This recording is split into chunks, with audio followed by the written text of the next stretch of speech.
أعوذ بالله من الشيطان الرجيم بسم الله الرحمن الرحيم رب اشرح لي صدري ويسر لي أمري واحلل عقدة من لساني يفقهوا قولي بسم الله والصلاة والسلام على رسول الله وعلى آله الطاهرين أما بعد. Donc comme vous le savez, sur la chaîne à plusieurs reprises on a dénoncé donc la politique menée par le prince d'Arabie Saoudite MBS et qui tend à dénaturer l'islam et à soustraire l'islam de la péninsule arabique qui est le noyau et le berceau de l'islam et qui est censé être, en tout cas comme il se présentait être le pays du Tawhid, en tout cas pour certains, il est et il reste le pays du Tawhid.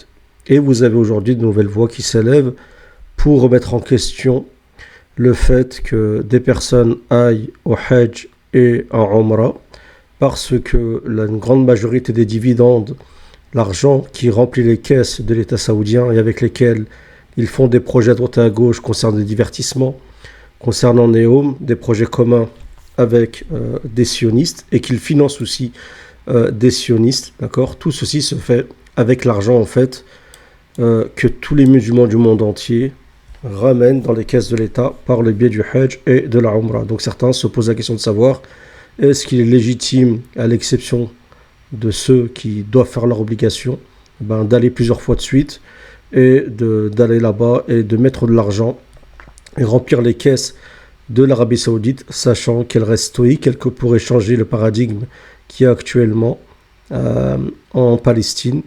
Et le mutisme de l'Arabie Saoudite cautionne les méfaits de l'État sioniste. D'accord. Donc on va écouter le témoignage d'une descendante de Azdin Qassam, qui est une des références pour beaucoup de Palestiniens de la résistance. Alors, je ne suis pas là pour faire l'apologie d'Al-Qassam ou autre, d'accord, mais uniquement pour essayer de montrer que certains commencent à remettre en question le fait d'aller faire le Hajj et la Umrah et de donner de l'argent indirectement aux sionistes, d'accord.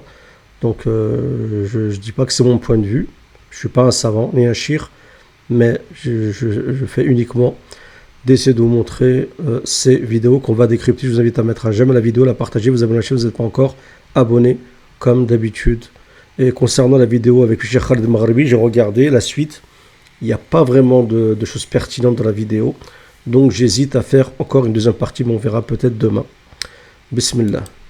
علينا والله كل من لديه علم مش من لديه علم غير الجاهل من لديه علم لا يعمل به حسابه أعظم وأعظم وأعظم من الذي لا يعمل. أنت تطالبين اليوم.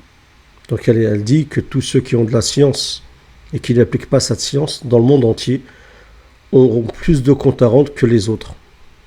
En fait, elle parle du mutisme des savants du monde entier concernant ce qui se passe actuellement à Gaza, en fait, de la part de la Oumma.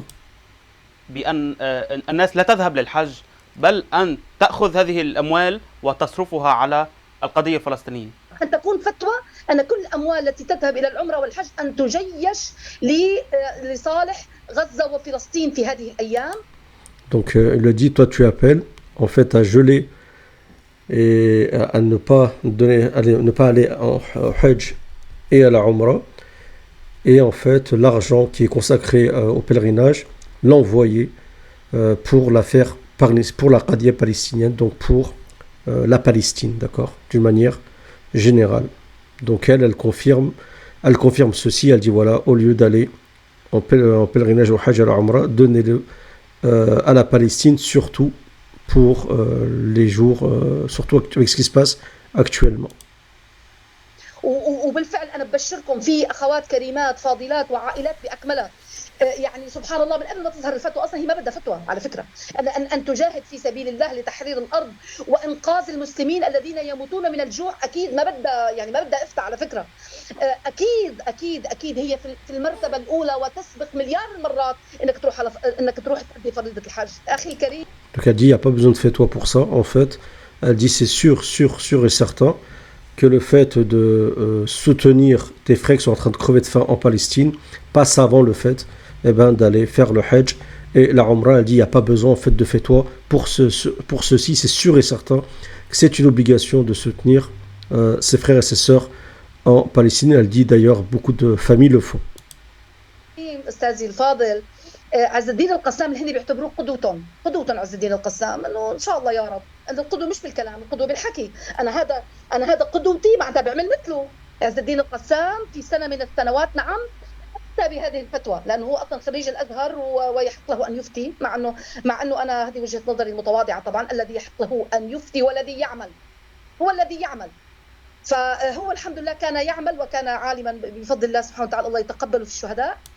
Donc elle parle de son grand-père en disant que lui, il avait étudié à l'Azhar et qu'il avait le pouvoir de faire une fatwa. Il l'avait fait en son temps en disant que voilà, la même fatwa de ce qu'elle vient de dire actuellement.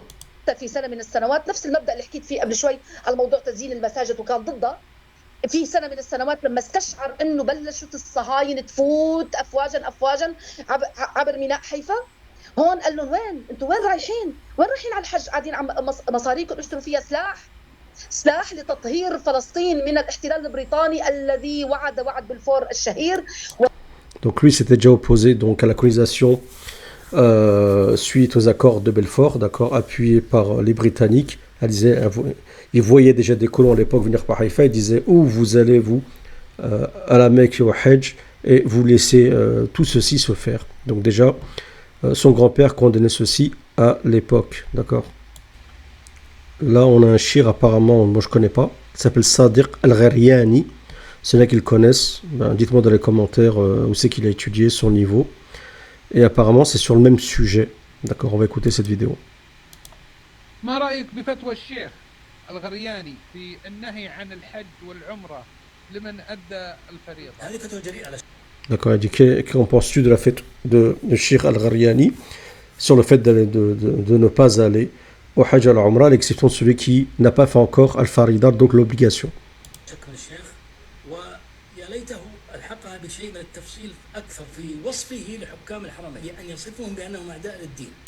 Donc il a dit, ouais, il aurait dû donner un peu plus de détails, de surcroît considérer que le gouvernement saoudien c'est un gouvernement ennemi de l'islam, parce que lui c'est un opposant saoudien très connu en Angleterre qui en fait qui est un fervent opposant au régime saoudien.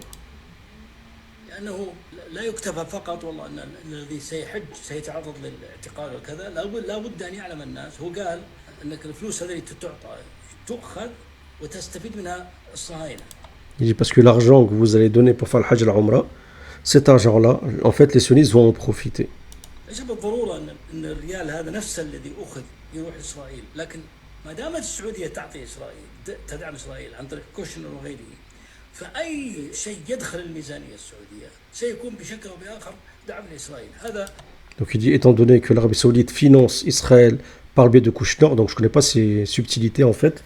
À mon avis, s'ils le disent, c'est qu'ils ont plus d'informations. Et dit dans ce cas-là, tous les rials que tu vas mettre et qui vont venir dans la caisse de l'État saoudien, eh ben, indirectement vont aider, d'accord, à un moment ou à un autre, l'État sioniste.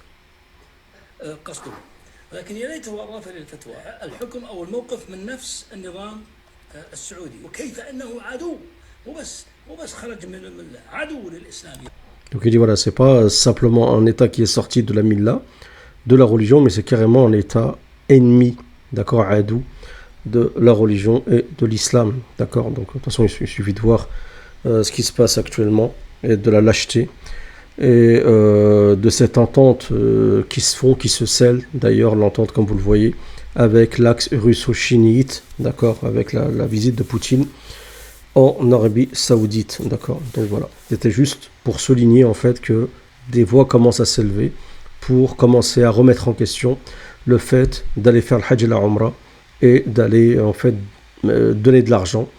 En fait, une grande partie d'Al-Mizaniya, donc en fait du trésor public et puis de l'argent du financement d'État saoudien provient en grande partie, vous imaginez pas les sommes folles du Hajj et de la Umrah. Il y a le pétrole, mais le pétrole à un moment il va finir, mais il y a aussi le pèlerinage et la Umrah. Donc voilà. Mais ici, le shir précise bien, en tout cas celui-ci, qu'il ne s'agit pas d'interdire les gens de faire leur obligation. Les gens font leur obligation une fois, et puis stop. Wallahu alam, c'est un point de vue. Après, je ne sais pas ce que vous en pensez. Dites-moi dans les commentaires. Et je précise que c'est pas ma fatwa. D'accord, je ne suis pas un shir, c'est uniquement un décryptage. Je vous remercie. Salam à tous.